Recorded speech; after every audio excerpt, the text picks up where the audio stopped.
नमस्कार साथियों, मैं उमेश कुमार आप सभी का हमारे इस द्रोणा पीसीएस के यूट्यूब प्लेटफॉर्म पर स्वागत करता हूं। मैं आशा करता हूं आप सब ठीक होंगे, अच्छी तरह से तैयारी कर रहे होंगे। हम बात कर रहे थे ईओआरओ भर्ती परीक्षा के लिए महत्वपूर्ण जो है नगर पालिका अधिनियम, नगर पालिका एक्ट को हम पढ़ रहे थे, जिसमें हमने पिछली क्लास में कुछ धाराओं के बारे में देखा। आज से हम इसी यात्रा को आगे बढ़ाते हुए आज के सेशन को शुरू करते हैं। तो हम पढ़ रहे थे नगर पालिका अधिनियम।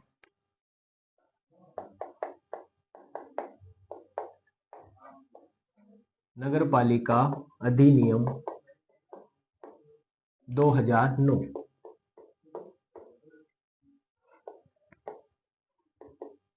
इसके बारे में हमने कुछ बेसिक जानकारी देखी थी, कब लागू हुआ, किसने लागू किया, कहां कहां इसका प्रसार है, वो सारा हमने देखा। कितने अध्याय है वो भी हमने देखे, तो एक बार उसको देख लेते हैं। तो इसका प्रारंभ होता है, देखो प्रारंभ हुआ इसका 11 सितंबर 2009 को। 11 सितंबर 2009 को नगर पालिका एक्ट को लागू किया गया। राज्यपाल महोदय ने हस्ताक्षर किए थे और उसके बाद में इसे राजपत्र में प्रकाशित किया गया। और उस राजपत्र का जो क्रमांक है वो पूछा जा सकता है, कौन सा है, 4 का है। इस राजपत्र में इसे प्रकाशित किया गया। ये एक एक्ट है, एक्ट में अध्याय होते हैं या भाग होते हैं और उसके बाद में उनमें कुछ धाराएं होती है।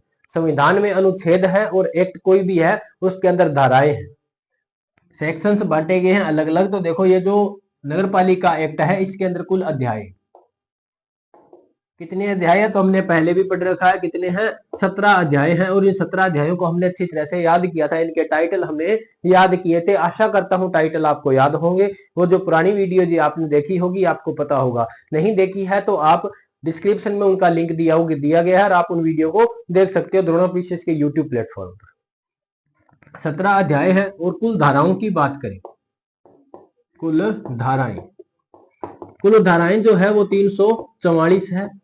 और इस एक्ट में कुछ अनुसूचियां बांटी गई हैं, अनुसूचियां दी गई है। तो कितनी अनुसूचियां हैं, 6 अनुसूचियां हैं जो हमें पढ़नी है। 6 ही अनुसूचियां और वो सारी हमें पढ़नी है। तो इसी प्रकार से हम इनको पढ़ते हुए चलेंगे। तो ये नगर पालिका अधिनियम है। यहाँ से एक क्वेश्चन छपने वाला है कि नगर पालिका अधिनियम की शुरुआत कब हुई, इसका पूरा नाम क्या है, इसको प्रकाशित किसने करवाया, तो राज्यपाल महोदय ने हस्ताक्षर किए। उसके बाद में इस रिपोर्ट को एक राजपत्र में या एक गजट के अंदर इसको प्रकाशित किया गया। कोई भी सरकारी आदेश हो उन्हें राजपत्र में प्रकाशित किया जाता है। राजपत्र का क्रमांक है 4 का, अध्याय 17 है, इसके अंदर कुल धाराएं 344 है। और संविधान की अनुसूची 12 में नगर पालिका के कार्यों का उल्लेख किया गया है। राजस्थान नगर पालिका अधिनियम में कुल 6 अनुसूचियां बनाई गई हैं। ये हमने कल अच्छी तरह से देख लिया था, इनको आपने याद भी कर लिया होगा, ऐसी मैं आपसे आशा कर सकता हूं। अब देखते हैं आगे और अपने क्या पढ़ा। आगे हमने पढ़े थे इसके कुल जो अध्याय है, उन अध्यायों के टाइटल को हमने याद करने की कोशिश की थी। आशा करता हूं याद भी हो गए हो। कैसे याद किया, तो हमने याद किया पहला अध्याय। पहले अध्याय में हमने प्रारंभ किया, यानी कि प्रारंभिक, उसका टाइटल क्या है, प्रारंभिक। दूसरे अध्याय का टाइटल है नगर पालिका का गठन एवं शासन। तीसरे का है कार्य संचालन। चौथा अध्याय जिसका टाइटल रहेगा नगर पालिका संपत्ति। पांचवा अध्याय जिसका टाइटल है नगर पालिका निधि। छठा अध्याय जिसका टाइटल है लेखा परीक्षा। सातवां अध्याय जिसका टाइटल है राजस्व, यानी साथ में हमें राजस्व तैयार करना है। 8 में हमने देखे ठाठ किसके, उधार के ठाठ देखे। और 9 में हमने देखा कॉमर्शियल प्रोजेक्ट के बारे में, वाणिज्यिक परियोजनाओं के बारे में। फिर हमने जो अध्याय 10 है उसमें देखा आर्थिक विकास। अध्याय 11 में हमने देखा नगर विकास। अध्याय 12 में हमने देखा नगर पालिका की शक्ति के बारे में, यानी कि आपकी शक्ति, सीएमओ की शक्ति, चीफ म्युनिसिपल ऑफिसर की शक्ति, एग्जीक्यूटिव ऑफिसर की शक्ति। फिर हमने देखा अध्याय 13 के बारे में अभियोजन या वाद, जिसका टाइटल रहा था। और फिर हमने देखा अध्याय 14 जिसका टाइटल है नियंत्रण। अध्याय 15 का टाइटल है कर्मचारी। अध्याय 16 का टाइटल है नियम, विनियम और उपनियम।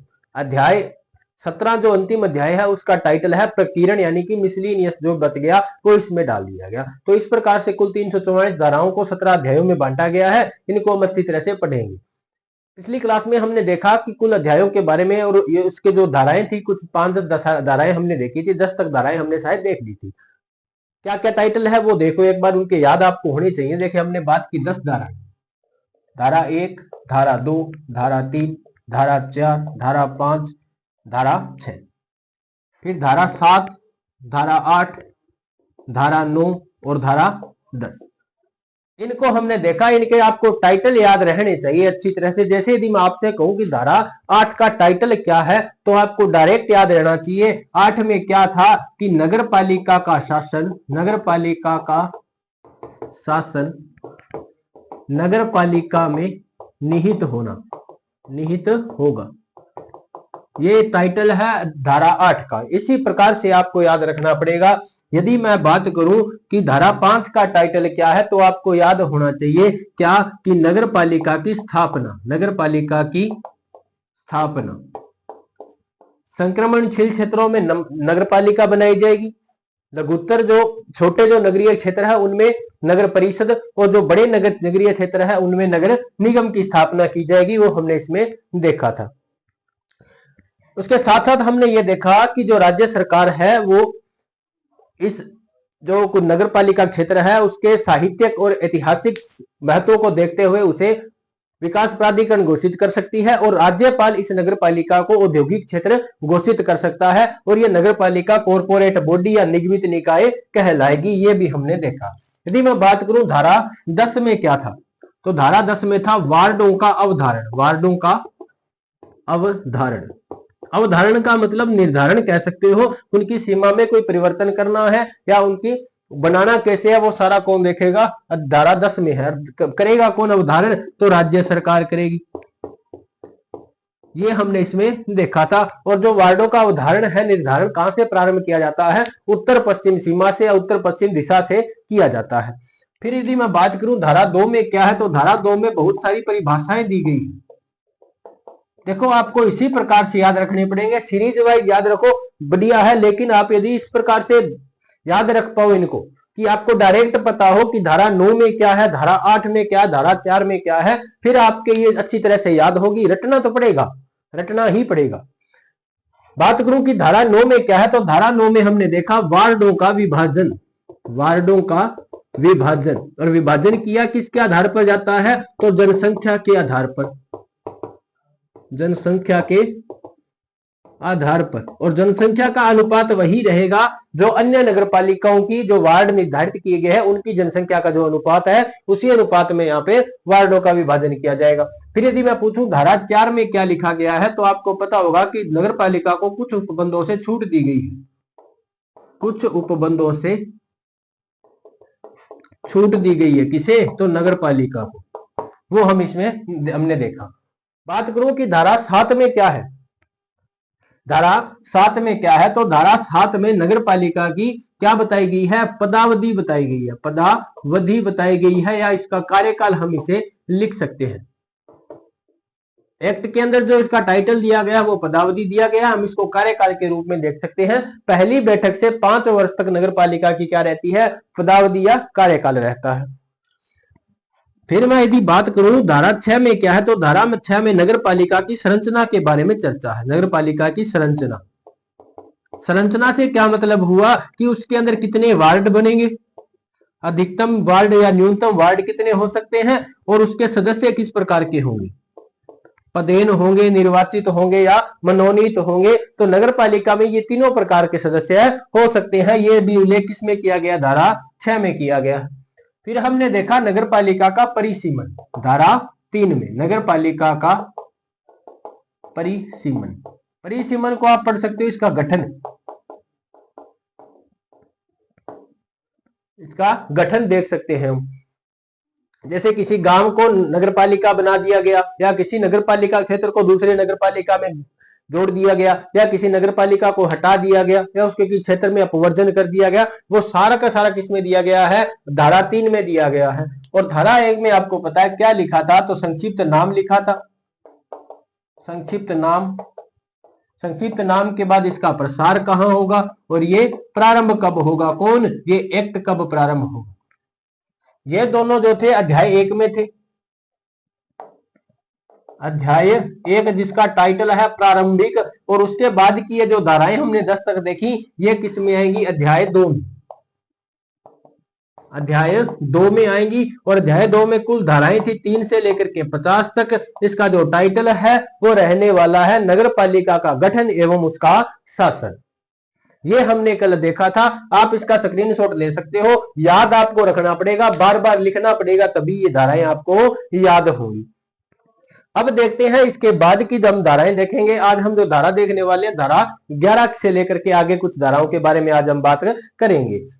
तो इसका स्क्रीनशॉट भी आपने ले लिया है, तो हम बढ़ते हैं आगे, देखते हैं धारा 11 के बारे में।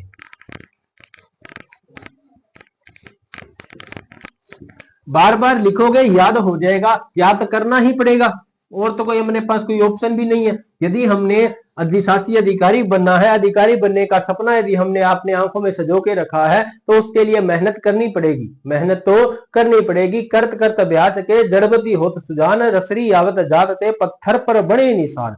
तो बार बार पढ़ना पड़ेगा। आज हम देखने वाले धारा 11 के बारे में, धारा 11 के बारे में। और धारा 11 किसके बारे में बताती है? तो धारा 11 बताती है नगर पालिका में निर्वाचन कैसे होगा। तो नगर पालिका में निर्वाचन, ये जिसका टाइटल है धारा 11 का,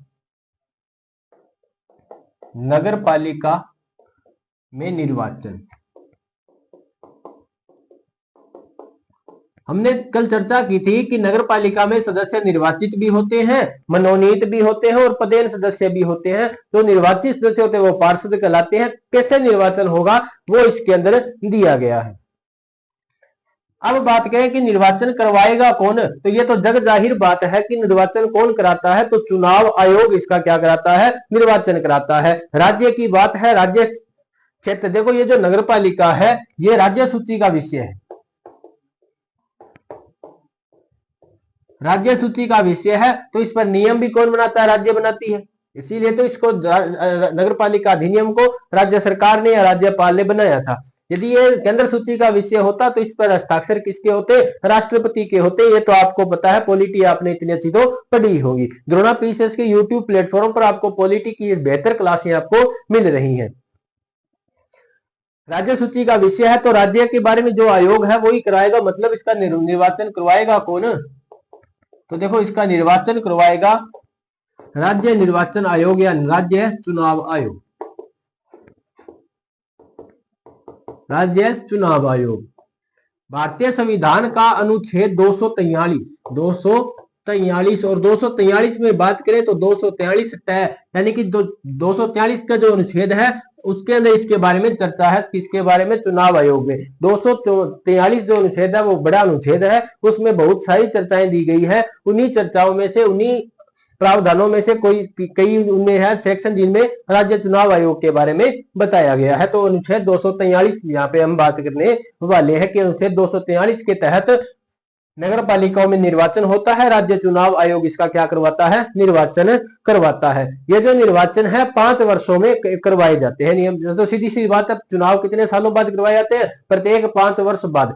पहले भी करवाए जा सकते हैं, ऐसी कोई बाध्य नहीं है कि 5 वर्ष बाद ही करवाया जाएगा, पहले नहीं करवाया जाएगी। यदि किसी नगर पालिका का विघटन पहले हो जाता है तो नगर पालिका के लिए 5 वर्ष से पहले भी चुनाव हो सकते हैं। लेकिन जो सामान्य सी जो बात है वो क्या है? नगर पालिकाओं के लिए जो चुनाव है वो 5 वर्ष बाद करवाए जाते हैं। ये जो चुनाव है, ये चुनाव 5 वर्षों में करवाए जाते हैं। 5 वर्षों या 5 वर्ष बाद करवाए जाते हैं, प्रत्येक 5 वर्ष बाद। ये चुनाव प्रत्येक 5 वर्ष के लिए करवाए जाते हैं, करवाए जाते हैं। साधारणतः देखो इसमें कई कंडीशंस होती है। यदि नगर पालिका का विघटन पहले हो जाता है तो पहले चुनाव करवाने पड़ेंगे। तो कैसे करवाने पड़ेंगे? जैसे ये कोई ए नगर पालिका है, बात हुई कि ये इस नगर पालिका का कार्यकाल तो 5 वर्ष था, यानी कि जो इसके बाद जो चुनाव करवाने थे वो 5 वर्ष बाद करवाने थे। लेकिन क्या हुआ? 3 वर्ष के अंदर ही इस नगर पालिका का विघटन हो जाता है। कुछ ऐसी घटनाएं घटी जिनसे इसमें जो बहुमत खो गया या कोई और घटनाएं घट गई, इस नगर पालिका का विघटन हो गया 3 वर्ष के अंदर ही। तो 3 वर्ष में यदि इसका विघटन हो जाता है तो अब इसका चुनाव करवाना है। तो चुनाव तो करवाना पड़ेगा, लेकिन उसके लिए कोई समयावधि दी गई है क्या? कि इतने समय के अंदर अंदर चुनाव हो जाना चाहिए। तो दी गई है ना, कितने समय के लिए? तो 6 माह में, 6 माह के अंदर, यानी जिस दिन इसका विघटन होता है, जैसे इसका विघटन हुआ जून माह में, तो जून माह के बाद की बात करें तो दिसंबर माह से पहले पहले इसका चुनाव हो जाना चाहिए। दिसंबर माह से पहले पहले ये चुनाव हो जाने चाहिए, मतलब नगर पालिका के विघटन की दिनांक से लेकर के 6 माह के अंदर अंदर ये चुनाव संपन्न करवाए जाएंगे।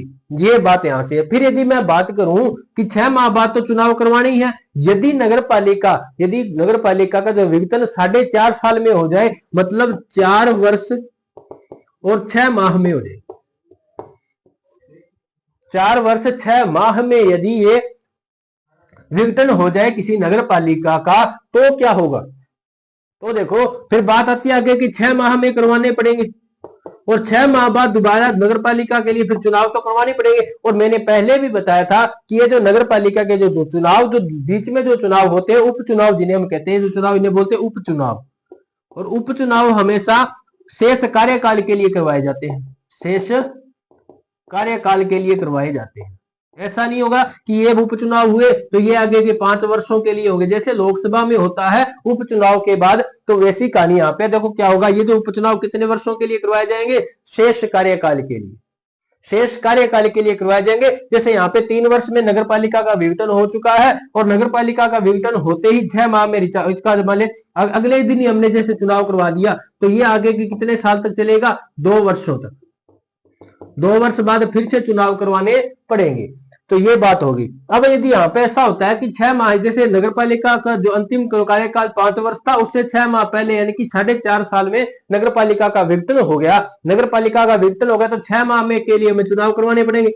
6 माह के अंदर अंदर चुनाव करवाते हैं। यदि अपने इसकी अगले दिन या अगले माह में चुनाव करें, जैसे नगर पालिका का विघटन होता, जो विघटन जून में हुआ, जून में 4.5 साल पूरे हो गए, 4.5 वर्ष पूरे हो गए, 4 वर्ष 6 माह जून में पूरे होते हैं। और जुलाई में अगर हम चुनाव करवाते हैं, जुलाई में अगर हम चुनाव करवा दें, तो ये चुनाव कितने माह के लिए चलेंगे? 5 माह के लिए, 5 माह के लिए नगर पालिका चलेगी। उसके बाद फिर से चुनाव कराना पड़ेगा, तो यानी कि इतनी ज्यादा कठिनाई हो जाती है। तो इसी को ध्यान में रखते हुए क्या कहा कि 6 माह के अंदर अंदर तो चुनाव करवाने ही करवाने हैं, तो क्यों ना ये जो 6 माह इसके बाद ही चुनाव करवा दिए जाए।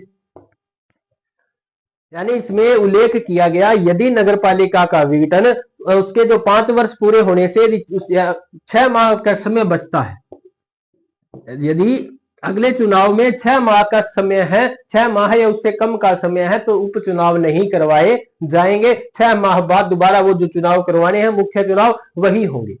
ये तो बात समझ में आ ही गई होगी कि 6 माह का यदि गैप रहे उपचुनाव और मुख्य चुनाव के बीच में, तो वो उपचुनाव नहीं करवाए जाएंगे। आगे बात समझ में। अब देखो इसको हम लिख लेते हैं।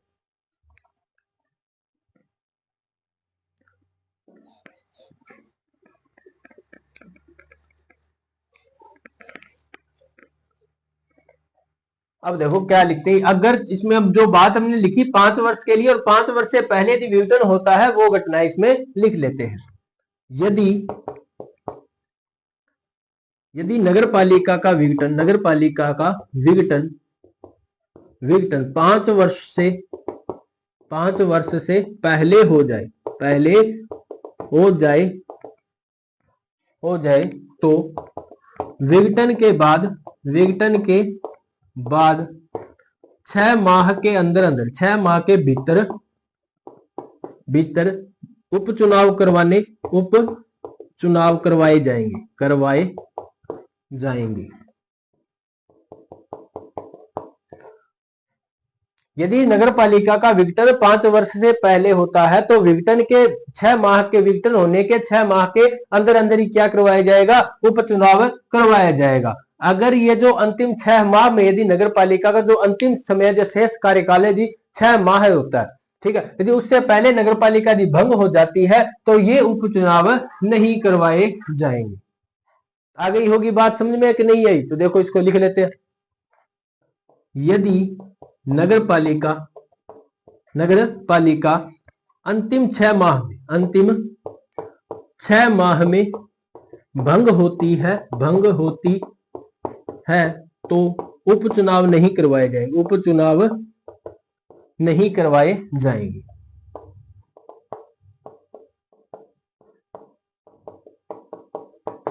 यदि नगरपालिका अंतिम 6 माह में भंग होती है या विघटित तो होती है तो उपचुनाव नहीं करवाए जाएंगे। ये इसमें आप देख सकते हैं। ये प्रावधान दिया गया है नगरपालिका अधिनियम 2009 की अध्याय 2 दूसरे के धारा 11 में ये प्रावधान दिया गया है। धारा 11 में ये प्रावधान चुनाव के बारे में बताया गया है। तो ये आपको समझ में आ गया होगा। अब ये क्वेश्चन रहता है कि ये जो ये चुनाव है इसकी अधिसूचना कौन जारी करता है, तो वो देखो क्वेश्चन पूछा जा सकता है कि नगरपालिका में जो निर्वाचन करवाने हैं उन निर्वाचन के लिए जो अधिसूचना जारी करता है वो कौन है, तो वो देखो कौन है। ये आपने लिख लिया होगा। बढ़ते हैं आगे, देखो क्या इसके अंदर लिखा गया।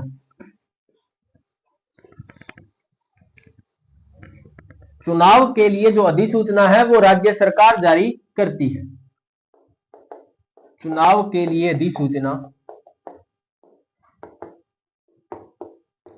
अधिसूचना कौन जारी करता है? राज्य सरकार। राज्य सरकार। अधिसूचना लिखा जा सकता है, वारंट लिखा जा सकता है या नोटिफिकेशन भी लिखा जा सकता है। किसका नोटिफिकेशन कौन जारी करता है? चुनाव के लिए वारंट कौन जारी करता है? चुनाव के लिए अधिसूचना कौन जारी करता है? तो कौन जारी करता है? तो राज्य सरकार। आपको ऑप्शन में कुछ इस प्रकार से दिया जा सकता है, जैसे क्वेश्चन पूछ लिया गया, नगरपालिका के लिए चुनाव के लिए या नगरपालिका में चुनाव के लिए अधिसूचना जारी करता है। सूचना जारी करता है। ए में दे दिया गया जिला कलेक्टर,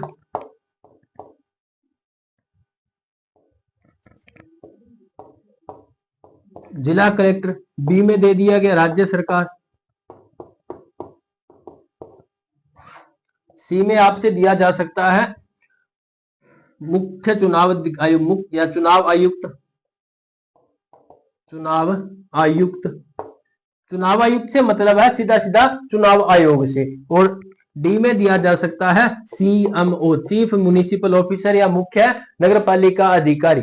तो ऐसा क्वेश्चन आपसे पूछ लिया जा सकता है। तो इसका उत्तर क्या रहने वाला है? वैसे इसका जवाब तो मैंने पहले ही बता दिया था, क्या रहने वाला है? राज्य सरकार रहने वाला है। तो ऐसे क्वेश्चन यहां से पूछ लिए जा सकते हैं। कथन कारण में भी पूछ लिया जा सकता है कि कथन भी सही है, कारण भी सही है। कथन में क्या दिया जा सकता है? देखो एक क्वेश्चन में और देख लेते हैं चर्चा, किस प्रकार का एक क्वेश्चन यहां से और बन सकता है। एक क्वेश्चन यदि आप लिखना चाहो तो लिख सकते हो, स्क्रीनशॉट यदि लेना चाहो तो स्क्रीनशॉट भी ले सकते हो। अब देखो इसके एक क्वेश्चन और जिस प्रकार से मेरे दिमाग में आ रहा है, हम बता रहे हैं किस प्रकार से एक क्वेश्चन और बन सकता है। जैसे इसमें दिया जा सकता है कथन। कथन दिया जाएगा नगरपालिका में चुनाव के लिए राज्यपाल अधिसूचना जारी करता है। अधिसूचना जारी करता है। कारण दे दिया गया कि नगरपालिका अधिनियम 2009 की धारा 11 में नगरपालिका के चुनाव के लिए अधिसूचना जारी करने का प्रावधान है। तो इसमें पूछा जा सकता है क्या कथन सही है या कथन गलत है? कथन सही है, कारण उसकी व्याख्या करता है, या ऐसे कथन कौन सा सही है? एक कथन सही है, कारण गलत है, कारण गलत है, कथन सही है, कथन और कारण दोनों सही है, कथन कारण की जो कारण व्याख्या सही करता है। इस प्रकार से क्वेश्चन आपसे पूछा जा सकता है। तो इसमें देखो क्या दे दिया गया, कथन इसका पहले हम बता रहे क्या है, गलत है। क्यों गलत है? क्योंकि इसका जो राज्यपाल है वो नहीं होगा, इसकी अधिसूचना कौन जारी करता है? राज्य सरकार जारी करती है। अधिसूचना राज्य सरकार जारी करती है। और कारण बिल्कुल बिल्कुल सही है। कारण क्यों सही है? क्योंकि ये जो कारण है वो कथन की व्याख्या कर रहा है। क्या कर रहा है कि नगर पालिका अधिनियम 2009 की धारा 11 में नगर पालिका के चुनाव के लिए अधिसूचना जारी करने का प्रावधान किया गया है। तो किया तो गया है, लेकिन यह राज्यपाल के लिए नहीं दिया गया, इसमें लिखा गया राज्य सरकार जारी करती है। तो ऐसे क्वेश्चन आपसे पूछे जा सकते हैं। इसके लिए आपको पहले अवेयर रहना पड़ेगा, तैयार रहना पड़ेगा। अच्छी भर्ती के लिए आप एग्जाम देने जा रहे हो। आपने आरएस का भी एग्जाम दिया होगा, मैं ऐसी आशा कर सकता हूं। उसमें आपने देखा होगा कि क्वेश्चन किस प्रकार से पूछे जाते हैं। तो आरपीएस इसी प्रकार से क्वेश्चन पूछने वाली है।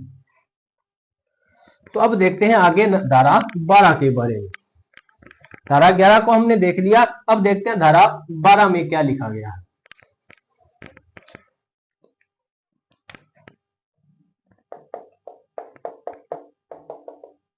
टाइटल आपको अच्छी तरह से याद करने पड़ेंगे, लिख लिख के याद करने पड़ेंगे। अंदर की जो बातें हैं यदि आपको समझ में आ जाती है तो बहुत अच्छा है। यदि आपको टाइटल का नाम, टाइटल देके या धारा का नाम देके कौन सी धारा है उसके बाद की डिटेल आपको अपने आप याद आ जानी चाहिए, इतना आपको पढ़ना पड़ेगा।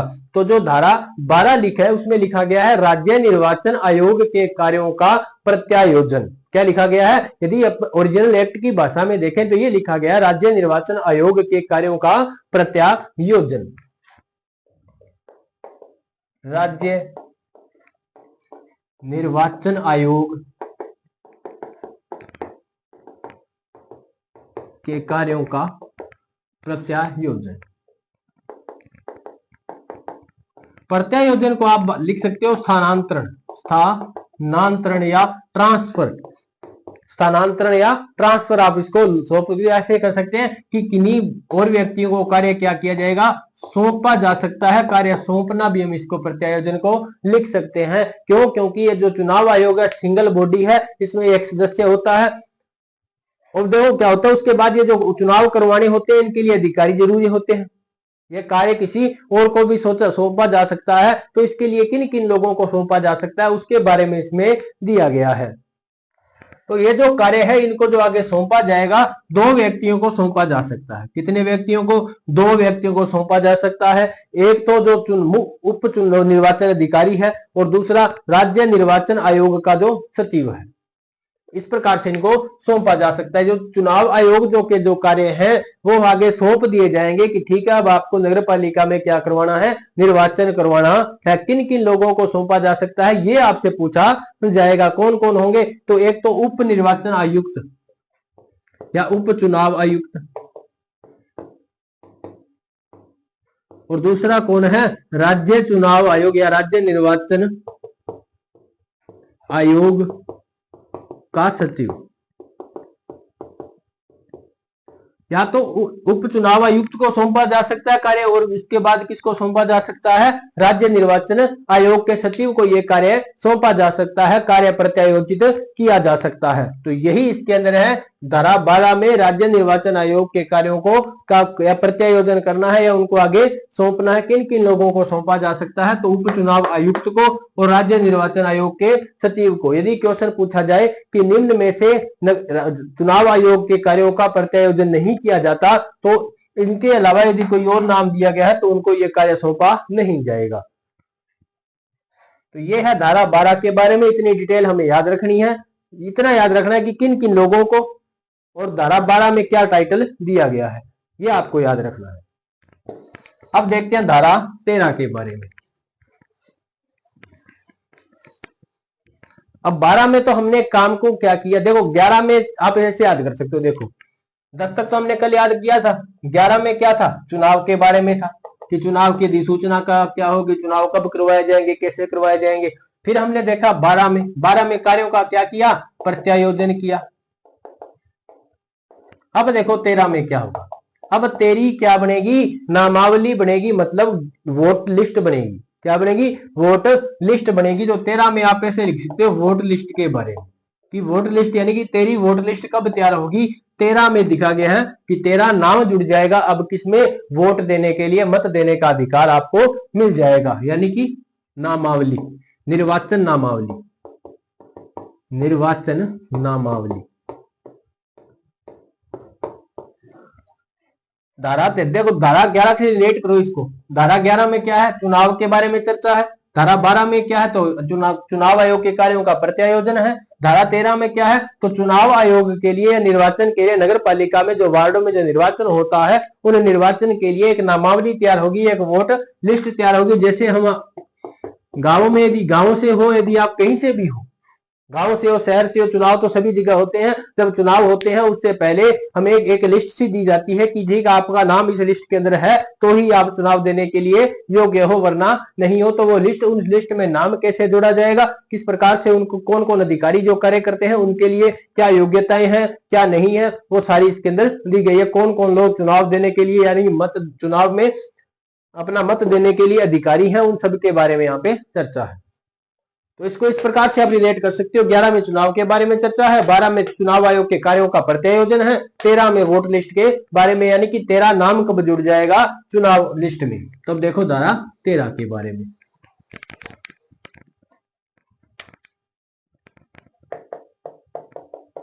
धारा 13, धारा 13 में लिया गया है प्रत्येक वार्ड के लिए निर्वाचक नामावली। क्योंकि देखो हम जैसे देखते हैं प्रत्येक जो क्षेत्र है, जैसे लोकसभा का क्षेत्र है तो उस लोकसभा क्षेत्र की जो वोट लिस्ट होगी वो अलग होगी, और वोट लिस्ट लगभग वार्डों के आधार पर बनाई जाती है। इस वार्ड में इतने लोग हैं, वार्डों के आधार पर। गाँव में हो तो आप देखा होगा सरपंच का जो चुनाव होता है तो हम देखते हैं गाँव में कि जो वार्ड के हिसाब से हमें क्या दी जाती है, लिस्ट दी जाती है कि आपके वार्ड की ये लिस्ट है, इसमें आप अपना नाम देखिए, यदि है तो ठीक है, वरना नहीं है तो जुड़वा लीजिए, उसके बाद ही आप मत वोट दे सकते हो। तो इसमें दिया गया है कि प्रत्येक वार्ड के लिए निर्वाचक नामावली, निर्वाचक नामावली।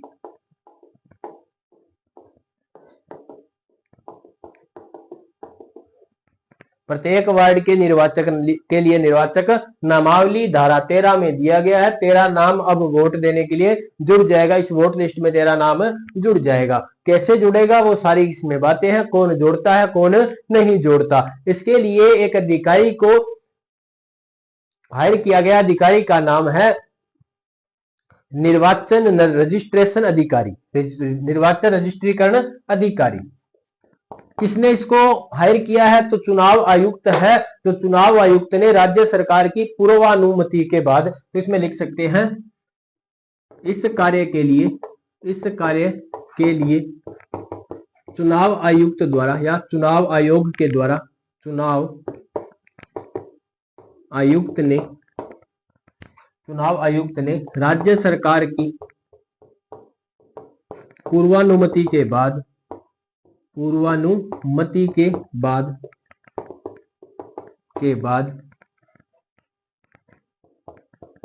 निर्वाचन रजिस्ट्रीकरण अधिकारी को नियुक्त किया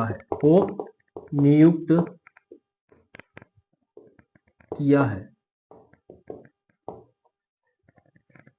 देखो जो निर्वाचक नामावली है वो तैयार कौन करेगा, तो निर्वाचन रजिस्ट्रीकरण अधिकारी। निर्वाचन रजिस्ट्रीकरण अधिकारी है वो ही ये रजिस्ट्रेशन जो करेगा, निर्वाचक नामावली तैयार करेगा। इसके लिए इस अधिकारी की नियुक्ति करता कौन है, तो पूछा जाएगा कि निर्वाचन रजिस्ट्रीकरण अधिकारी की नियुक्ति करता है, तो ऑप्शन में राज्यपाल, राज्य सरकार, सीएमओ या चुनाव आयुक्त। तो इसकी नियुक्ति करता तो कौन है, चुनाव आयुक्त करता है। लेकिन इसके लिए अनुमति कहां से लेगा, तो राज्य सरकार से लेगा। पहले अनुमति लेगा राज्य सरकार से कि मुझे एक निर्वाचन रजिस्ट्रीकरण अधिकारी चाहिए, तो राज्य सरकार इसको अनुमति दे देगी। उसके बाद ये एक अधिकारी को हायर करेगा जिसे निर्वाचन रजिस्ट्रीकरण अधिकारी कहा जाएगा।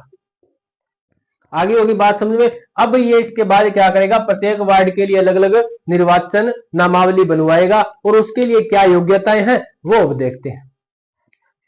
ये समझ में आ गया कि निर्वाचन नामावली तैयार कौन करेगा, तो निर्वाचन रजिस्ट्रीकरण अधिकारी है वो इस निर्वाचक नामावली को तैयार करेगा। और इसको हायर किसने किया है, तो चुनाव आयुक्त ने किया है। और इसके लिए पूर्वानुमति किसकी ली थी, राज्य सरकार की ली थी। अब देखो आगे कि निर्वाचन नामावली में नाम जुड़वाने के लिए योग्यताएं, नामावली के लिए योग्यताएं क्या क्या वो देखो। नामावली हेतु योग्यताएं, तीन प्रकार की योग्यता बताई गई है। क्या बताई गई है? एक तो वो कि उसने 18 वर्ष की आयु पूरी कर ली गई हो, उसकी आयु कम से कम आयु कितनी हो? आयु कम से कम कितनी हो? 18 वर्ष। 18 वर्ष का व्यक्ति है वो क्या करेगा? इस चुनाव में अपना मत दे सकेगा, उसका नाम निर्वाचन नामावली में जुड़ जाएगा। उसके बाद वो क्या हो कि वो उस वार्ड का मामूली तौर पर निवासी हो। दूसरी क्या दी गई है? वह उस वार्ड का मामूली तौर पर निवासी हो। अब ये मामूली तौर क्या है ये हम देखेंगे, लेकिन इससे पहले आप इनको लिख लीजिए कि दिया क्या गया है। ओरिजिनल एक्ट में यही लिखा गया है कि प्रत्येक वार्ड के लिए निर्वाचन नामावली की जो योग्यताएं है वो क्या है कि कम से कम आयु 18 वर्ष होनी चाहिए और वह व्यक्ति उस नगर पालिका के को जो वार्ड, जिस वार्ड में वो अपना नाम जुड़वा रहा है, उस वार्ड का मामूली तौर पर क्या हो? निवासी हो। अब ये मामूली तौर पर निवासी किसे माना गया, किसे नहीं माना गया, वो देखते हैं। पहले हम देखेंगे कि मामूली तौर पर निवासी किसे नहीं माना गया है। तो ये आपने लिख लिया होगा। अब देखते हैं मामूली तौर का क्या यहां पे मतलब रहता है। पहले देखेंगे मामूली तौर पर निवासी कौन नहीं है।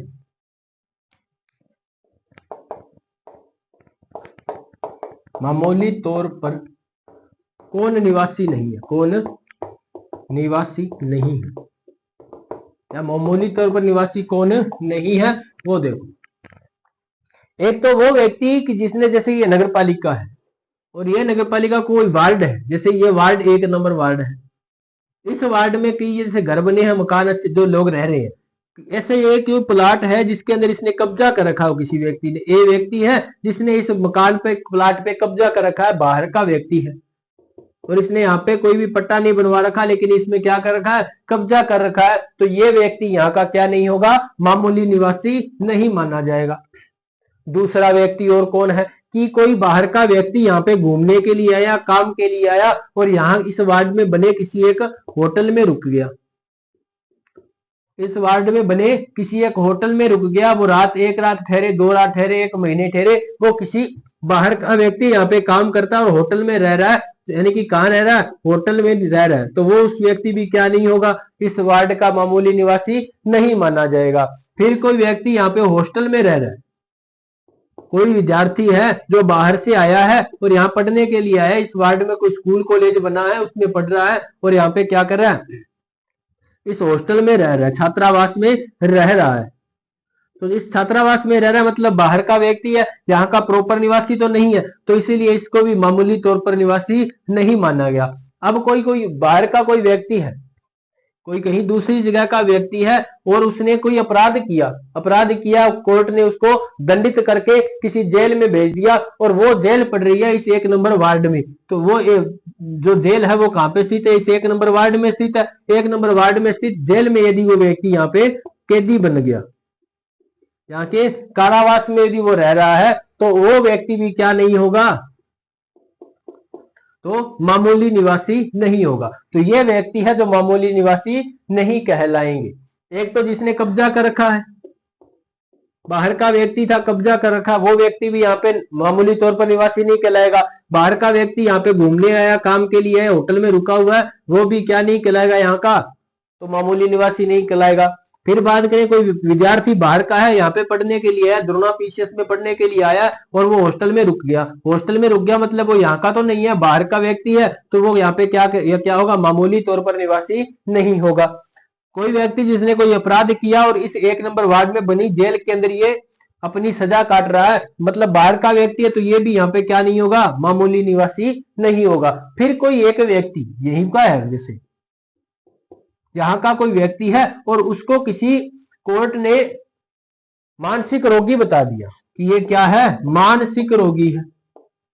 अब ये मानसिक विक्षिप्त है, मानसिक रोगी है। तो देखो, जो मानसिक विक्षिप्त होता है उसको मतदान का अधिकार नहीं दिया गया जब तक वो सही नहीं हो जाता, जब तक वो ठीक नहीं होता तब तक उसको मतदान का अधिकार नहीं है। तो ये इस व्यक्ति की भी जो ये भी इसे भी मामूली तौर पर निवासी नहीं माना गया है। आशा करता हूं बात समझ में आई होगी कि मामूली तौर पर निवासी कौन नहीं है। तो जिसने कब्जा कर रखा हो, जो होटल में या जेल में यहाँ पे रह रहा हो, वो यहाँ पे क्या नहीं होगा, मामूली निवासी नहीं होगा। या जिसका जो मानसिक रोगी है, मानसिक विक्षिप्त है, किसी संबंधित तो कोर्ट ने इसको क्या किया हो, तो इसको मानसिक रोगी घोषित किया हो, तो वो व्यक्ति यहाँ पे मामूली निवासी नहीं कहलाएगा। ये हम बात यहाँ पे देख रहे हैं। आगे होगी बात समझ में। अब देखो और इसमें क्या कहानी, तो ये तो हमने देखा कौन नहीं है, तो जिसने कब्जा कर रखा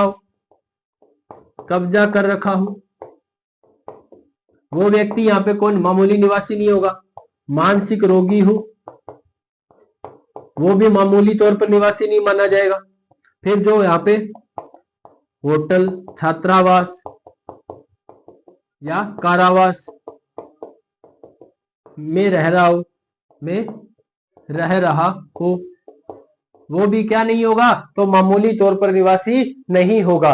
ये याद रख लेना। अब बात करते हैं कौन मामूली तौर पर निवासी कौन हो सकता है, वो देखो।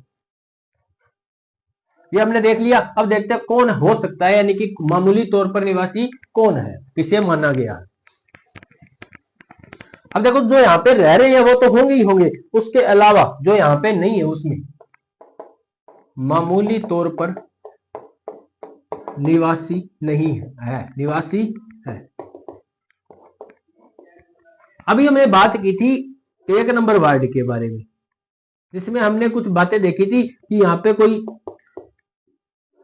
व्यक्ति जिसने कब्जा कर रखा था वो तो यहाँ पे नहीं रहने वाले, एक जैसे है होटल बना हुआ है, ठीक है। और यानी कि अब देखो बात आती है इस 1 नंबर वार्ड में निवासी कौन होगा, तो ये कोई और जगह है। अब यहाँ का व्यक्ति काम के लिए बाहर गया हो, या यहाँ पे होटल में रह रहा हो, काम के लिए बाहर गया होटल में रह रहा हो, या यहाँ पे बनी किसी कोचिंग संस्था में या किसी छात्रावास में रह रहा हो, या स्कूल कॉलेज में पढ़ रहा हो, छात्रावास में रह रहा है, और यहाँ पे इसने या कोई यहाँ का व्यक्ति है और इस क्षेत्र के लिए वो या तो एमएलए है और या एमपी है, या तो वो विधानसभा का सदस्य है या लोकसभा का सदस्य है, इस क्षेत्र का है, कहाँ का है, यहाँ का है, और यहाँ पे कार्य कर रहा है इस जगह पे, दूसरी जगह पे। 1 नंबर वार्ड का व्यक्ति किसी दूसरी जगह पर क्या है, या तो वो होटल में रुक रहा है कहीं, यहाँ का व्यक्ति बाहर काम करने के लिए दूसरी जगह है, या 1 नंबर वार्ड का व्यक्ति किसी दूसरे क्षेत्र में जाकर के स्कूल कॉलेज में पढ़ रहा है और वहां पे वो किसी हॉस्टल में रुका हुआ है, यानी कि इस जगह से या तो कोई अनुपस्थित हो, यहाँ पर क्या हो, अनुपस्थित हो, मतलब यहाँ का व्यक्ति बाहर किसी काम से गया हो, वो वहीं पर रह रहा हो। यहाँ से तो काम के लिए बाहर गया, दूसरी जगह रह रहा है, और यहाँ पे कोई व्यक्ति दूसरी जगह जाके पढ़ रहा है, या यहाँ का व्यक्ति है बाहर किसी दूसरे क्षेत्र में, वो या तो एमएलए है या एमपी है, किसी दूसरे लोकसभा क्षेत्र या विधानसभा क्षेत्र में वो एमएलए एमपी है, तो वो भी यहाँ का क्या होगा, तो मामूली तौर पर निवासी माना जाएगा। आ गई होगी बात समझ में कि नहीं आई? मैं आशा करता हूं आ ही गई होगी। अब देखते हैं आगे, इसको लिख लेते हैं हम। मामूली तौर पर निवासी है या तो जो अनुपस्थित है, जो अनुपस्थित है उस वार्ड में, उस वार्ड का व्यक्ति है और उस वार्ड में अभी अनुपस्थित है, बाहर दूसरी जगह या तो काम के लिए रुक रहा है, हॉस्टल में रुक गया, या तो कि पढ़ने के लिए गया, हॉस्टल में रुक गया, वहां पे ही रह रहा है अभी पिछले 2-4 महीनों से, 2 सालों से वहां पे रह, लेकिन है यहाँ का नागरिक है, दूसरी जगह पर पढ़ रहा है। फिर बात करें यहाँ का कोई व्यक्ति एमएलए एमपी बन गया किसी दूसरे जगह पर, वो भी क्या होगा, तो मामूली तौर पर निवासी माना जाएगा। या दूसरी जगह का कोई व्यक्ति यहाँ पर आकर के एमएलए एमपी बन जाए, तो वो भी यहाँ का, देखो एमएलए एमपी बन गया तो वो यहाँ का क्या है, पदेन सदस्य भी तो है ना, पदेन सदस्य है, तो वो यहाँ पे क्या करेगा, इस निर्वाचन के लिए वो अपना मत दे सकता है, उसे भी मामूली तौर पर निवासी माना गया है। तो ये है बातें मामूली तौर पर निवासी के लिए कौन हो सकता है, तो जो अनुपस्थित हो और जो एमएलए एमपी हो। बाहर का व्यक्ति यदि यहाँ पे आके एमएलए एमपी बन गया, या यहाँ का व्यक्ति बाहर जाकर एमएलए एमपी बन गया, तो देखो उनमें से वो सिर्फ एक ही जगह पर वोट दे सकते हैं। बाहर का व्यक्ति यदि यहाँ पर आकर के एमएलए एमपी बन गया, तो वो इस जगह पर अपना चुनाव देता है, तो उसे जो जहां से आया है वहां पर वो वोट नहीं दे सकता। ये देखो बात हो गई आगे। तो ये हमने देखा प्रत्येक वार्ड के लिए निर्वाचन नामावली के लिए जो योग्यताएं हैं वो क्या है। आगे होगी बात। अब देखो क्या होती है आगे कहानी। अभी हमने बात की थी कि जो कम से कम उसकी आयु कितनी होनी चाहिए व्यक्ति की, 18 वर्ष। कितनी होनी चाहिए, 18 वर्ष। उस 18 वर्ष की आयु का निर्धारण कब तक के लिए किया जाएगा। अब देखो इसमें नोट डाल के लिख लेना, क्या लिखेंगे तो जो 18 वर्ष की जो आयु है उसका निर्धारण कब किया जाएगा। जैसे अब जून महीना चल रहा है, या अब तो चल तो दिसंबर माह चल रहा है, दिसंबर माह चल रहा है, और आगे यदि हम देखें दिसंबर माह में हमें क्या करनी है। अब चुनाव यदि जनवरी में चुनाव है, जनवरी में चुनाव है, हम बात करें कि जो कोई व्यक्ति ऐसा जिसका अभी तक कोई निर्वाचन नामावली में नाम नहीं जुड़ा हुआ, उसका नाम जुड़वाना है दिसंबर माह में, दिसंबर माह में नाम जुड़वाना है। तो अब उसकी आयु कितनी होनी चाहिए, 18 वर्ष, और होनी कब तक के लिए चाहिए, तो वो इस वर्ष की जनवरी तक, इस वर्ष की 1 जनवरी तक, यानी कि अब 2024 चल रहा है तो 1 जनवरी 2024 तक उसकी आयु कितनी हो जानी चाहिए, 18 वर्ष हो जानी चाहिए। यानी कि जो आयु का निर्धारण है वो कब तक किया जाता है, 1 जनवरी तक किया जाता है, 1 जनवरी तक की आयु को जोड़ा जाता है। ऐसा नहीं है कि दिसंबर के बाद जनवरी आएगी उस 1 जनवरी को, ये तो 1 जनवरी 2025 होगा, इसको नहीं जोड़ा जाएगा। यदि दिसंबर में हम नामावली में नाम जुड़वा रहे हैं तो हमें इससे पहली जो 1 जनवरी है तो उस तक, उस वक्त के लिए हमें 18 वर्ष पूरे होने चाहिए। यानी कि 1 जनवरी 2024 तक, 2000 क्योंकि ये दिसंबर का है, 2024 का है, तो 1 जनवरी 2024 तक 18 वर्ष की आयु पूरी हो जानी चाहिए। ये बात भी इसी के अंदर लिखी गई है, तो ये भी आप लिख लीजिए, नोट डालकर ये भी लिख सकते हो। क्या लिखना है, देखो आयु का निर्धारण, यानी कि 18 वर्ष की आयु का निर्धारण 1 जनवरी तक किया जाता है, 1 जनवरी तक किया जाता है। या आयु की गणना कब तक के लिए की जाती है, 1 जनवरी तक, यानी कि 1 जनवरी तक उसकी आयु कितनी हो जानी चाहिए, 18 वर्ष हो जानी चाहिए। यह भी आप ध्यान में रख लेना। देखो एक व्यक्ति एक वार्ड से अधिक वार्डों में अपना नाम नहीं जुड़वा सकता, यह भी इसके अंदर लिखा गया। क्या लिखा गया, एक व्यक्ति एक से अधिक वार्डों में नाम नहीं जुड़वा सकता, नाम नहीं जुड़वा सकता,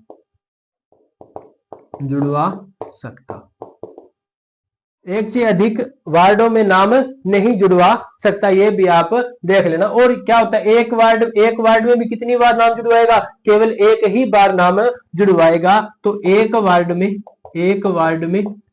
एक से अधिक बार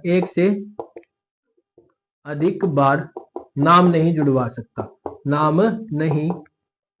जुड़वा सकता, ये भी दिया गया है, धारा 13 के अंदर बताया गया है। जिसकी योग्यताएं है, यानी कि नाम जुड़वाने के लिए जो योग्यताएं बताई गई हैं वो ये है। पहली तो हमने देखा 18 साल की उम्र पूरी हो जानी चाहिए, दूसरा हमने देखा मामूली तौर पर निवासी होना चाहिए, तीसरा आयु का निर्धारण 1 जनवरी तक किया जाएगा, एक व्यक्ति एक से अधिक वार्डों में नाम नहीं जुड़वा सकता, एक व्यक्ति एक वार्ड में एक से अधिक बार नाम नहीं जुड़वा सकता, ये भी आपको ध्यान में रखना पड़ेगा। आ गई होगी बात समझ में। तो आज हमने देखा धारा 11, धारा 12 और धारा 13 के बारे में। धारा 11 में था चुनाव आयोग, नगरपालिका के लिए निर्वाचन या नगरपालिका के लिए चुनाव। धारा 12 में था जो निर्वाचन आयोग के कार्यों का प्रत्यायोजन किन किन को किया जा सकता है, जिसमें हमने देखा उप चुनाव आयुक्त और राज्य चुनाव आयोग का जो सचिव है उसको इसका कार्य प्रत्यायोजित किया जा सकता है। और धारा 13 में हमने देखा निर्वाचन नामावली में नाम कैसे जुड़ता है, वो हमने देखा। तो आज के लिए इतना ही। कैसी लगी आज की क्लास हमें कमेंट में जरूर बताना। अगर अच्छी लगी हो तो लाइक कर देना, अपने साथियों को शेयर कर देना, और यदि चैनल को अपने सब्सक्राइब नहीं किया तो चैनल को सब्सक्राइब करके बेल आइकन को ऑन कर लेना, ताकि आने वाली क्लासों के नोटिफिकेशन आपको मिलते रहे। तो मिलते हैं अगली क्लास में, तब तक के लिए धन्यवाद।